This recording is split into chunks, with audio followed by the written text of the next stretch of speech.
Hello mga kababayan, kumusta po kayo? Magandang buhay. Welcome po sa aking YouTube channel, Analisa Reality Vlog. Bagong lahat, hindi po ako magbibigay ng reaksyon. Itong aking gagawin ngayon ay magbibigay po ako ng awareness po doon sa bawat isa, lalo na sa mga bata, sa kabataan, mga magulang. Kasi ako po kanina pagising ko, pag-open ko ng aking messenger, yung sa group chat namin ng aking family, nagsend ng picture yung anak ko na yung kapatid niya, yung bunsong anak ko. Naglaro po ng apoy. Yung sarapan po kasi ng bahay namin is open area. Ano yun? Para siyang plaza na. Pagka ganitong tag-init, talagang tuyo yung mga damo. Tapos halos buong kapaligiran ho namin ay mga dry talaga yung mga damo doon. Marami kasi mga bakanting lupa doon sa palibot namin. At hindi ko napansin ng kanyang lola na yun nga yung ginagawa ng kanyang apo kasi yung lola niya nasa loob ng bahay nanonood ng TV.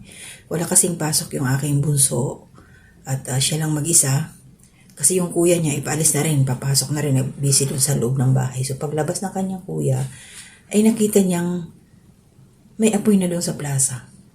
So nataranta itong aking anak na bunso, mabuti ka mo naisipan niyang kumuha ng tubig at tumakbo pa siya. Medyo may kalayuan din eh, takbo talaga siya. Tapos, mayroon siyang dalawang kalarong bata, kapitbahay namin. Tinulungan din siya na para, hinampas-hampas nila yung apoy.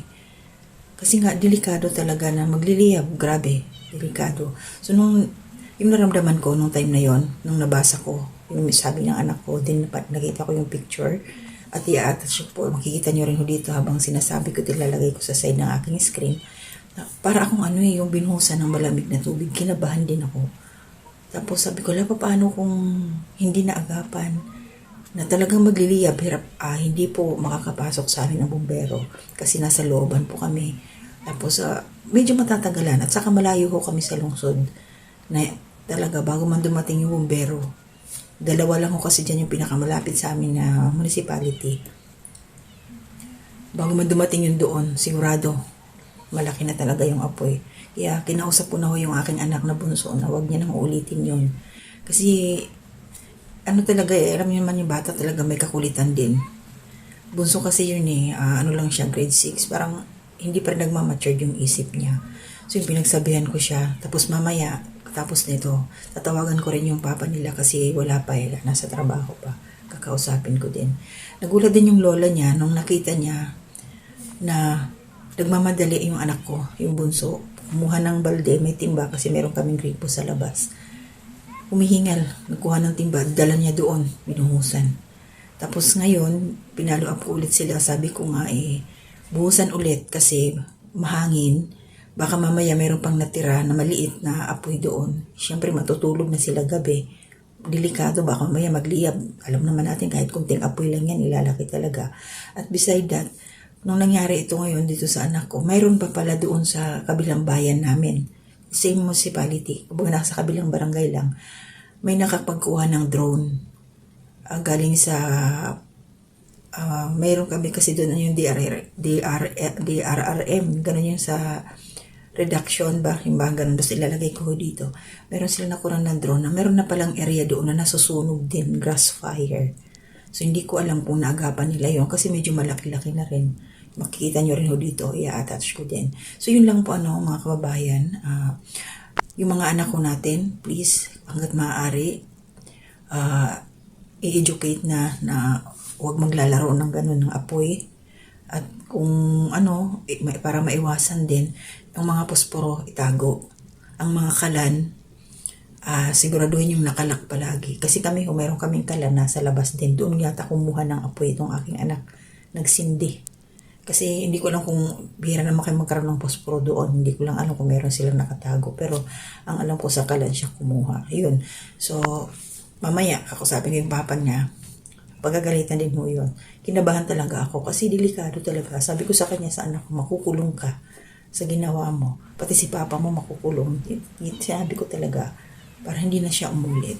Yun na. So, ayun lang ang aking mga kabayan.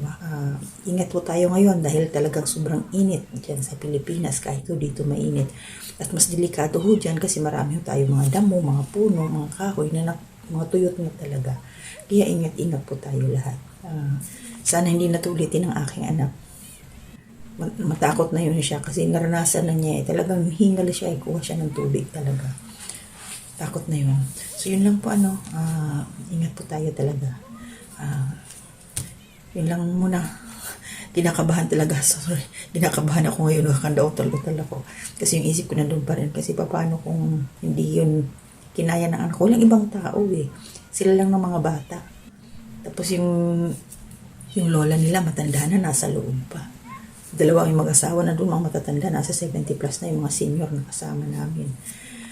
Mabuti na lang kahit paano. Yun na. Naging active rin yung isip ng anak ko. Naisip niya hindi siya. Naging matapang siya. Naharapin yung ginawa niya. Yun po. Siguro may natutunan na rin lesson yun. Kasi siya na kayo mga kababayan na sinare ko lang talaga para maging aware talaga kayo pati rin sa mga anak ninyo. Yun lang po. Maraming salamat pa rin sa Panginoon natin dahil sa ganung paraan binigyan niya ng kaliwanagan ng isip yung aking anak na ito yung gawin mo para mag-stop yan. So thank you Lord po. Thank you talaga. Hanggang dito na muna mga kababayan. Wala munang shoutout. Saka na ako magkakagawa ng reaction guys. Mga kababayan, ka-business, ka-papi. Kasi ngayon marami pa akong gagawin. Sumingit lang ako. Maraming salamat po talaga. Ingat po kayong lahat. God be the glory.